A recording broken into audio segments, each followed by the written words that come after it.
kita. Tasdikun biqalbi wa iqrarun bilisan wa amrun bil arkan. Ketika seorang sudah menekadkan dalam hatinya, kami beriman. Sehingga ketika beres sesudah beriman, maka yang kedua wa iqrarun bilisan, mengucapkan. Arti mengucapkan di sini dalam tafsirnya yaitu mengucapkan dua kalimat syahadat. Setelah kita di misak awal bersaksi bersumpah alastu birabbikum qalu bala syahidna, maka penyempurna terhadap keimanan kita yaitu mengucapkan kepada delegasi Allah yaitu Kanjeng Nabi Muhammad sallallahu alaihi wasallam. Ketika kita sudah termuat tertancap keimanan yang sangat kuat, maka yang kedua hajaru, artinya berpindah, berhijrah. Arti berhijrah di sini kita berhijrah dari sesuatu yang tidak sesuai dengan Al-Quran menjadi sesuai. Sehingga yang dulunya kita maksiat, sekarang kita sholat. Yang dulunya kita edan, sekarang kita adan. Yang dulunya kita tidak tahu, tidak mengetahui terhadap lembaga-lembaga Allah, ketika kita sudah teriman, dibingkai dengan ilmu, maka kita akan siap untuk melaksanakan program-program dari Allah Subhanahu wa taala. Hijrah di sana secara garis besar terbagi dua. Satu hijrah makani, dua hijrah ma'ani. Arti hijrah makani berpindah tempat. Rasul pada waktu itu berpindah tempatnya dari Mekah ke Madinah atas dasar perintah Allah. Yang kedua hijrah ma'ani. Arti dalam hijrah ma'ani dalam Kitabul Iman bab 4 halaman 10 dijelaskan bahwa hijrah ma'ani sana adalah hijrah akidah. Yang dulunya kita tidak paham terhadap Al-Quran, yang dulunya kita menyeleweng terhadap akidah kita, sehingga ketika kita sudah menghijrahkan ma'ani kita, maka kita siap untuk menguatkan akidah kita, siap untuk berpegang teguh dalam agama Allah. Setelah kita beriman, maka berhijrah. Maka yang ketiganya itu jahadu, berjihad. Namun dalam ayat sini berjihad di sini terbagi dua. Satu jihad bil amwali, dua jihad bil anfusi.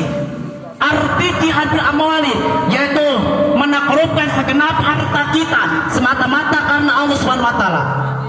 Kita memberikan menaklukkan harta kita semata-mata untuk menegakkan nilai kalimat lillah di muka bumi ini. Itu yang pertama. Yang kedua, jihad bil anfusi, yaitu jihad dengan mengorbankan segenap kemampuan kalian, segenap kemampuan kita, jiwa raga kita, bahkan nyawa kalian untuk membela agama Allah. Atau yang disebut jihad konstitusi, mengorbankan segenap kemampuan semata-mata karena Allah Subhanahu wa taala. Oleh karena itu, kita selaku pejuang-pejuang Islam, kita selaku agen perubahan, agen yang akan merubah sistem-sistem yang tidak sesuai dengan Al-Quran menjadi sesuai. Maka kita harus mempunyai ilmu, harus mempunyai kemampuan untuk berpikir dan menangkis serangan. Cuai-cuai nih. Kenapa? Karena seorang pemuda itu harus bastotan fil ilmi wal jismi, harus mempunyai kuat IQ, pemikiran, dan kuat dalam berperang maupun dengan fisik. Karena kenapa? Ketika pemudanya hari ini letoy atau tidak berpikir, lemah, maka tidak akan termuat, tidak akan megah, tertegak agama Islam di muka bumi ini. Tetapi ketika pemudanya hebat, mampu berpikir dengan bijak, sehingga akan termuai negara ini menjadi negara baldatun thayyibatun marbutatun.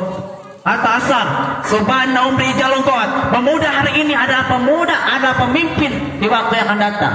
Jikalau pemuda hari ini lalai, jikalau pemuda hari ini diam-diam saja, jikalau pemuda hari ini santai saja maka apa yang akan terjadi pada agama Islam? Apa yang akan terjadi pada negara kita ini? Atau dalam hadis, kita memegang agama Islam itu di akhir zaman seperti kita memegang bara api. Jikalau kalian jatuhkan bara api itu, jikalau kalian emparkan bara api itu, maka akan runtuhlah keimanan kita.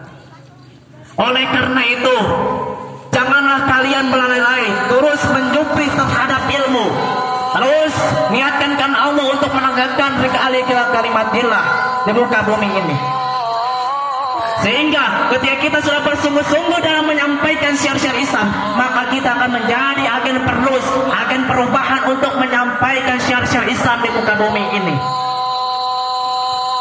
Ingat, negara Indonesia, negara tanah air kita yang dicuci oleh darah para santri dan darah para pejuang, para ulama.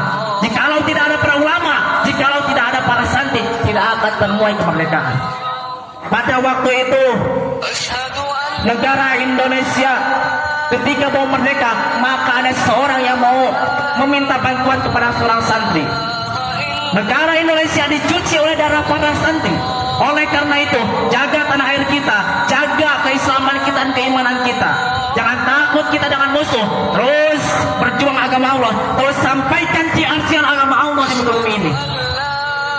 Oleh karena itu, saya himbau kepada kalian, jikalau orang kafir maju satu langkah untuk menghancurkan kita, apakah kita siap untuk mengorbankan jiwa kita, untuk mengorbankan ilmu kita, bahkan nyawa kita untuk membela agama Allah? Apa kalian siap? Oleh karena itu, jangan kita lengah, jangan kita bersantai-santai aja. Ingat, kita hidup di akhir zaman, di akhir zaman. Kenapa? Di akhir zaman ini banyak orang-orang yang sudah membunuh ulama, yang sudah menghina ulama. Sehingga ketika orang-orang menjauhi para ulama, maka bakal Allah akan mengangkat 3 kepala petaka di kampung itu. Sayati zaman dengan umati, sayati sin di sana termuai adalah sin tanpis, yang kata alafiahnya sin tanpis itu menunjukkan atau tuduh karena zaman bakal terjadi jengtere. Jadi ketika orang-orang menghina ulama, mencaci maki ulama, maka Allah akan mengangkat keberkahan. Allah akan menurunkan pemimpin yang zalim. Allah akan mematikan orang-orang tanpa membawa keimanan. Oleh karena itu, kita harus bersiap bersungguh-sungguh dalam mencari ilmu. Oleh karena itu, kita harus mampu untuk menjadikan diri kita sebagai penopang, sebagai benteng